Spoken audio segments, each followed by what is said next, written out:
What's growing on, gardeners? It may be the second week of December here on the southeastern coast of North Carolina, and winter has only just begun, but that doesn't mean we're ready to quit working in our gardens for the year. On today's video, I'm going to share with you 4 critical winter tasks that you should perform in your garden right now. Do not wait until spring to do these things. If you're new to the channel, please subscribe, hit the bell for notifications, and check out my Amazon store and Spreadshop links in the video description for everything I use in my garden and awesome custom apparel and gear. Task number 1 is to pick up all of the old fruits lying around your garden and around your fruit trees. If you're like me, all around your vegetable garden and yard, you probably have old fruits like tomatoes, peppers, figs, or other things on your trees and vegetables that are still hanging on. And a lot of us just at this time of the year say, forget it, just let them sit there. But that is a big mistake. Here's why you shouldn't wait until spring to remove these fruits. All of these fruits contain tons of seeds, so if you remove the fruits now, you will easily be able to grab them while they're still intact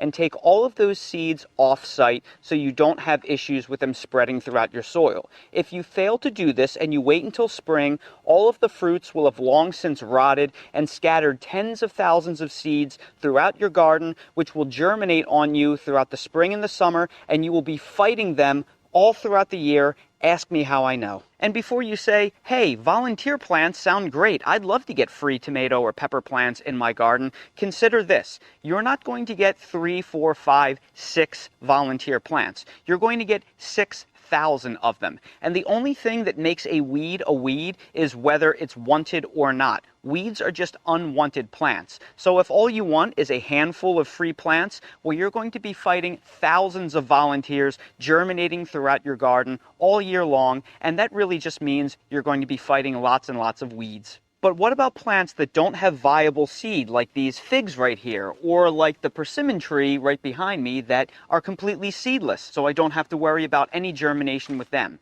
Well, the issue is not just germination and weed pressure, it's also the thousands of insect eggs that could be lurking and overwintering inside your fallen fruits. So for that reason, you should really clean up all of the old fallen fruits and either hot compost them by digging a hole and burying them, or just straight up removing them and throwing them in the trash. That could potentially eliminate millions of pest eggs around your yard that could potentially hatch next season. Winter garden task number 2 is to pull any weeds that are still lying around your garden. Do this now while the weeds are, if not completely dormant, at least partially dormant. Here's why you shouldn't wait until spring. Most of the weeds that we deal with in our garden go to seed very early in the late winter. So if you wait until spring to pull all of these weeds, they have probably already gone to seed and littered the ground with the seed. So you want to pull them now before they naturally go to seed, so you don't have to deal with all of those weed seeds in the soil the following year. From those really annoying creeping, crawling weeds that grow from an underground rhizome, now is the time that you want to pull them out while they are mostly dormant. If you wait until spring to yank them, they will wake up, the roots will become better anchored, and they will continue their spread.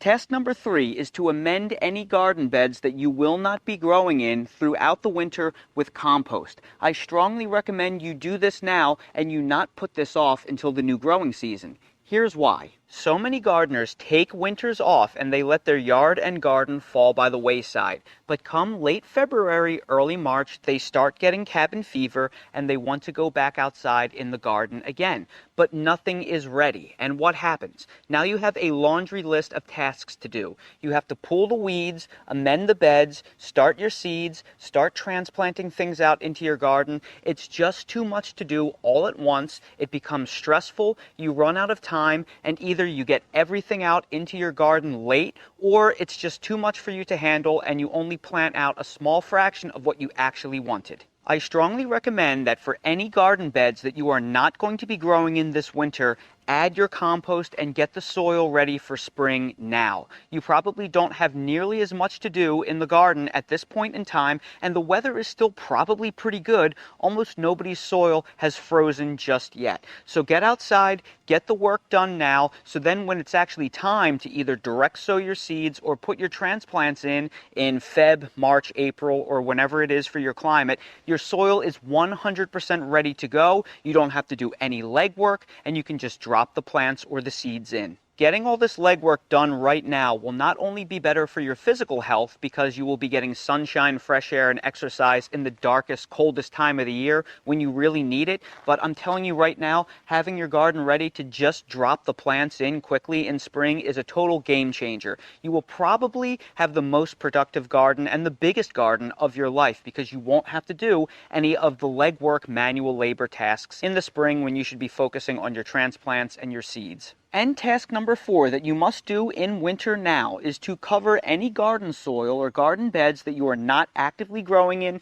throughout the winter with either a tarp, a layer of natural mulch, or both. Now this raised garden bed that you see right here, I had string beans, eggplant, basil, and a few other summer crops growing in it that were just all wiped out by a week and a half long hard freeze. So now this bed is going to be available. I am going to reserve this for next spring. So I'm going to amend this bed with about 2 inches of compost, like I told you in the last tip. And then after I put down the 2 inches of compost, I'm going to cover it for the rest of the season until spring when I'm ready to actively plant in it once again with this tarp that you see right here. Here's why you should cover your soil. Let's say up until this point you have followed all of my instructions and you just added compost to your garden beds and everything has been prepped and ready to go for the spring.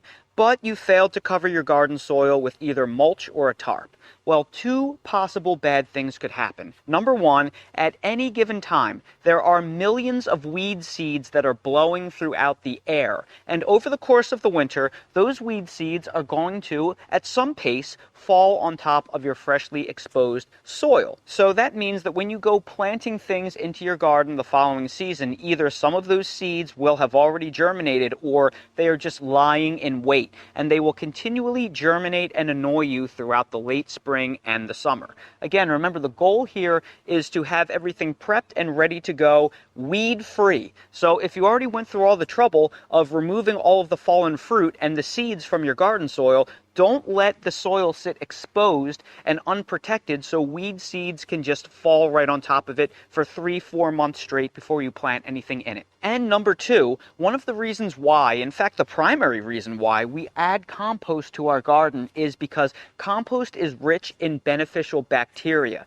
You are adding trillions of beneficial bacteria to your soil, which helps the decomposition process and really brings your garden soil to life. You feed your soil and that in turn will feed the plants. Well, if you place the compost on top of the garden and you just let it sit exposed to the sun for months, the sun, well, it's rich in UV rays, even in winter, and it will sit there and just bleach the top inch or 2 of your garden soil, and it will over time kill off a lot of that bacteria. So if we bury that compost either under a natural mulch layer or underneath a tarp, it protects that microbiome from all the UV rays, and it will keep that compost and your soil healthier and more bacteria rich for the new growing season. And that right there are 4 winter tasks that you should do in your garden right now. Not only will your garden be healthier and more productive next year if you do these things now, but you will make your life a heck of a lot easier, and starting your garden in the spring will be way less stressful and you will be ahead of the game for the new growing season.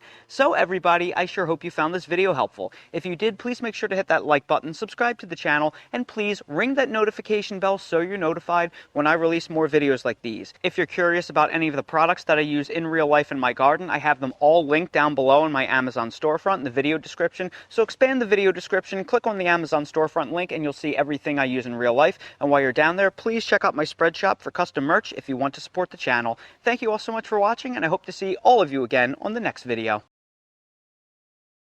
Dale, did you enjoy the dinner I just made you? I just made Dale a big bowl of chicken hearts and broccoli and carrots, and he loved it. And look, he's in his snazzy new pajamas. What does that say? Going bananas? Dale, are you going bananas? Did you know that I just filmed a video all about growing bananas today? You're dressed for the occasion. Oh, look how handsome he looks. Ooh, in these awesome, snappy new pajamas. I'm jealous. I don't have anything that's that comfortable and good looking.